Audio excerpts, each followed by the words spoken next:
Bueno, yo voy a hablar de la muerte de mi hija. Yo tenía 2 hijos ya, el mayor tenía 7 años y la siguiente 6 años. Me había divorciado de su padre y me casé con otra persona y me quedé, después de bastante complicación, me quedé embarazada de una niña. Tuve un embarazo normal, estaba súper feliz, era todo estupendo, ya teníamos el nombre pensado, vivimos todo el embarazo, los 4, mi marido, mis 2 hijos, con la niña, íbamos juntos a ver la ecografía, tocábamos mi tripa y la niña se movía, y bueno, así pasamos el embarazo hasta que llegaron el mes 9, y tenía que nacer. Entonces fui al hospital a que naciera. Y cuando llegué al hospital, yo le dije a la médica, me la tenéis que sacar ya porque yo no la estoy notando normal. Y ella me dijo, no te preocupes, no pasará nada.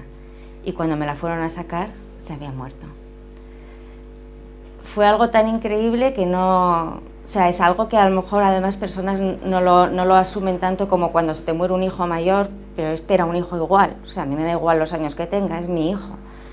Y era mi hija, que había estado 9 meses esperándole, disfrutando de ella.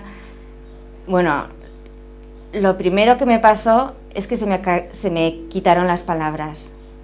Y ahí en la consulta empecé a gritar como un auténtico animal. O sea, era lo único que podía hacer, gritar. Y entonces, después del primer grito, me empezaron a salir algunas palabras que eran no, no, no, no, no, como un mantra absoluto, repitiéndolo, repitiéndolo, repitiéndolo, repitiéndolo. Infinitas veces, no podía decir otra cosa.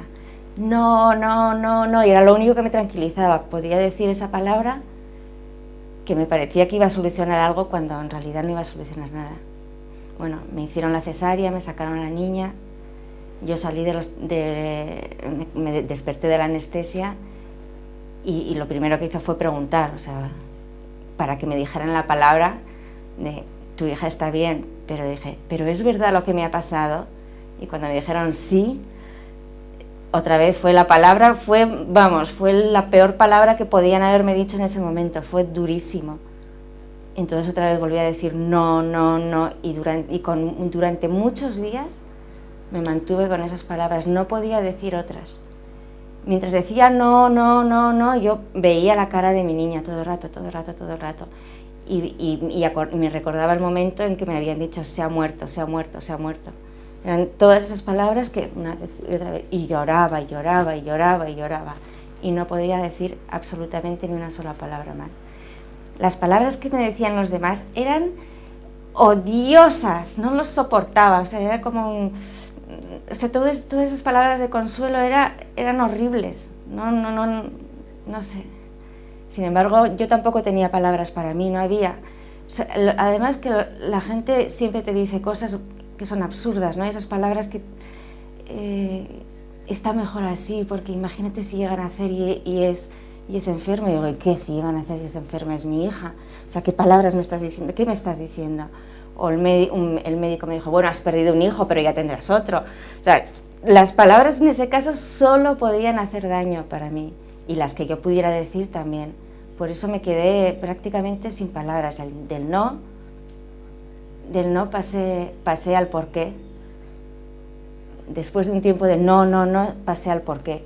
Y era todo el rato, ¿por qué? ¿Por qué? ¿Por qué? O sea, fue una cosa, como 2 mantras que me entraron en la cabeza.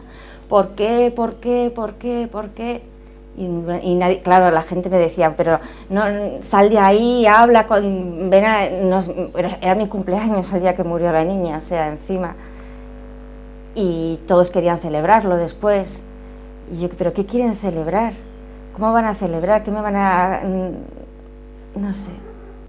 Pues que realmente durante todo este proceso donde fue tan doloroso y lo pasé tan mal y sufrí tanto y sufrieron tanto los de mi alrededor además y fue tan terrorífico, las palabras siguieron un proceso como de desaparición al inicio, en el que yo solamente podía gritar y expresar mi dolor como si fuera un animal realmente.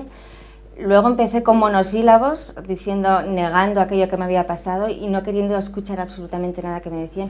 Y luego ya fui elaborando un poco más, un poco como el proceso mismo del dolor, ¿no? O sea, la salvajada de la puñalada que sientes y cómo se puede ir curando eso.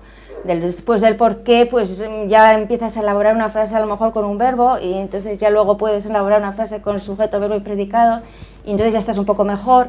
Y entonces ya de repente le pones un complemento directo, entonces ya comes y todo, y entonces luego ya lo pones de circunstancial y entonces sales a la calle y todas esas cosas, pero creo que, vamos, en mi proceso desde luego fue así, con la palabra desapareció y conforme el dolor iba siendo más pequeño iba volviendo a aparecer.